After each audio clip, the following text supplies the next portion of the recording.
Hey, hi all. Welcome to my channel Vijayalimtlesswealth, and thanks for being here. I take this opportunity to thank you all for being here, and my heartfelt gratitude to each one of you.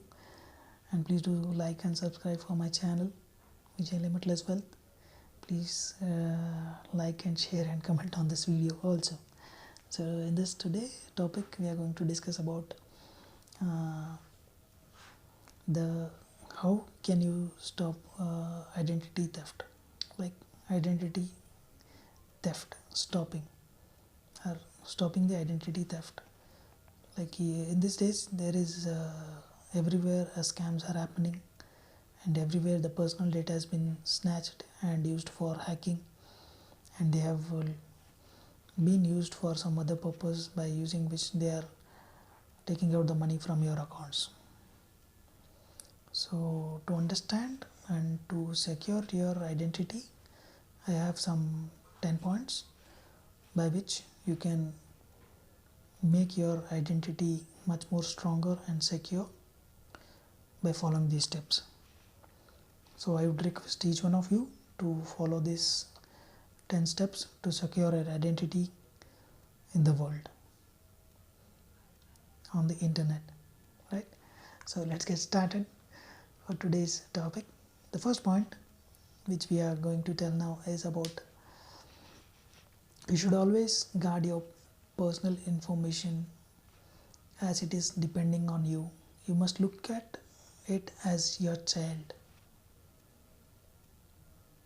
Your information should be taken care by you as your child, like how you take care of your child, not living outside. If any stranger person comes and asks for your child, would you give it? No, right? The same way you have to have that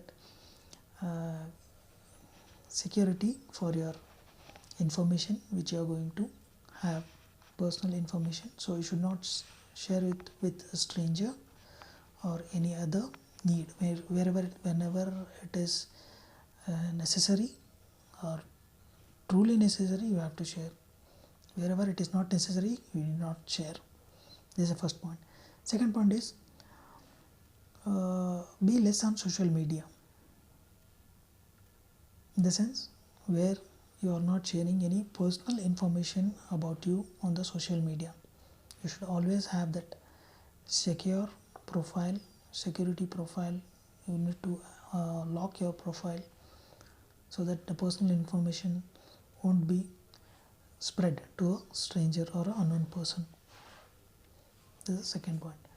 Third point is like you need to tell your children about the social media hacking, what their strangers would be doing. You need to scams what they are doing in the social media. You need to teach the child or the children who are using internet or the social media. You should guide them how to be secure on the social media.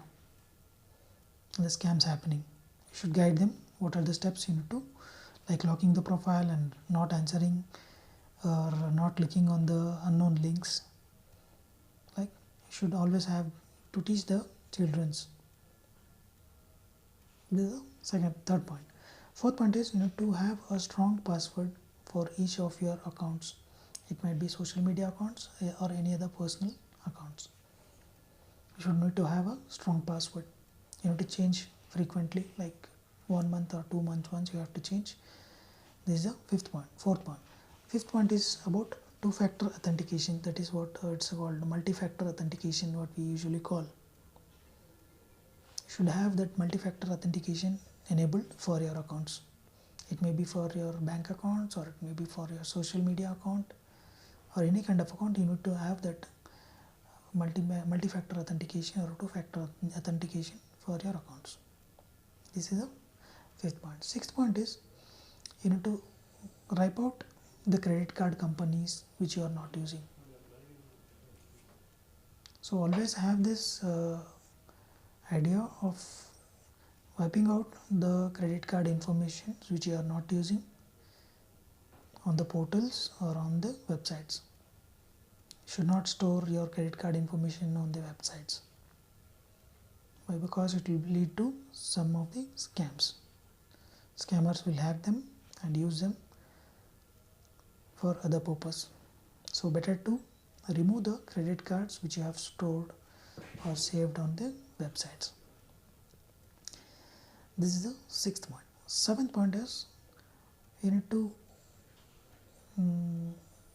fix upon Wi-Fi settings frequently. Like you need to change the Wi-Fi settings or which you are using at your home, or in case you are using the public Wi-Fi's like in airport or any other common places where you go in.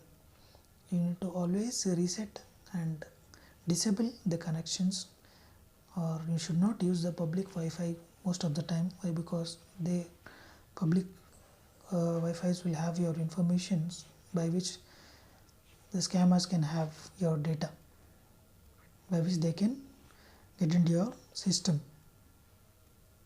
So it's better to avoid public Wi-Fi wherever it is necessary.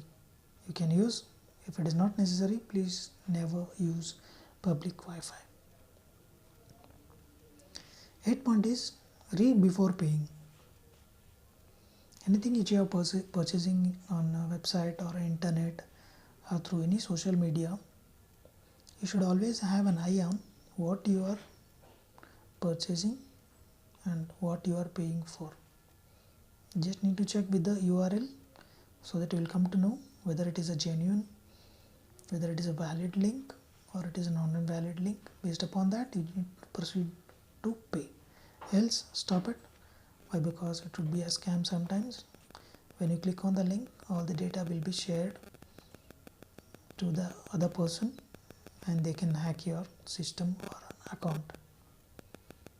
So always have this idea of read before paying and look at the links which you are paying through. 9th point is have a financial institution breaking limit. Like you should have always the plan of limiting your expenses through these credit cards or bank accounts. You should always have the limit set for using. Like you can set credit card limit usage for transactions like 20,000, 30,000 at a time for a day or at a time. You can set upon the limits so that it won't be much of effect if your account got scammed or something of that kind. So that you can have the limits set for the credit cards and the accounts for getting transactions done. This is the 9th point. 10th point is going into 12 months credit card, checking the credit card score. So always you need to have the intention of checking your credit card based upon the usage what you make. You should have that clear-cut idea of what is your credit card score, whether it is improving or how it is. You have to have an eye on that. This is the 10th point. In general, you have to always look for the things, listen and learn the things on the social media, but not get trapped for any kind of misconception or any kind of things which are not truly valid for you. You should not opt for it. If you know and if you have an idea, please go through it carefully before purchasing or before going into that website. Then check for the identity theft points which I have shared you now, so that you will have a clear idea of how you can be survived from this kind of theft. So this is all from my side for today. Thank you for being here, and please do like and subscribe for my channel, and hope to see you in next video. Thank you.